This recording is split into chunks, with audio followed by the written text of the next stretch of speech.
Hi, in this video I want to talk about routine. This is critically important for a remote worker. You need to realize that when you're working remotely, you are still at work and you still have a work day.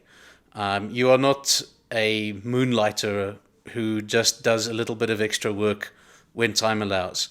So you need to set up your day in the same way that you would if you were still going to a physical office, even though you are now free from the tyranny of a daily commute. You want to get up early enough that you can have a proper breakfast, follow your morning routine, do your exercises if that's the time of the day you do them, and get dressed for work. And yes, you are getting dressed. This is very important.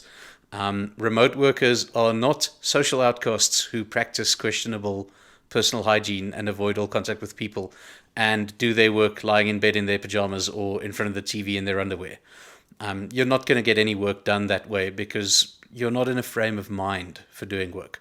So the rule of thumb I use is if I'm not presentable enough to show up at the company office, I'm also not presentable enough to work in my home office. And you will find this especially true if you get called into a video conference at a moment's notice, where if you are found to be sitting there in your swimming suit or in your pajamas, it might be a little bit embarrassing for you. This is also a way to just tell yourself that you are now at work and you need to treat this time as work time. And that extends to the whole discipline of work time.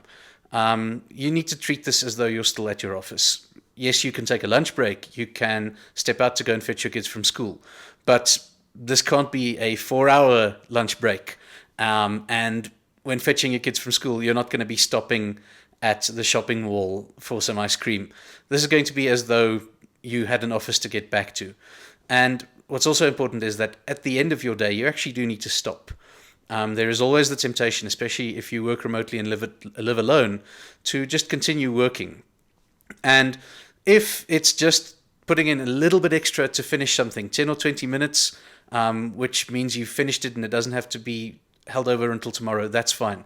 But don't work throughout the entire evening. Don't sacrifice your personal time because you're going to get tired and your work, the quality of your work will suffer. You still need the distinction between work time and me time. And me time is just as important as work time.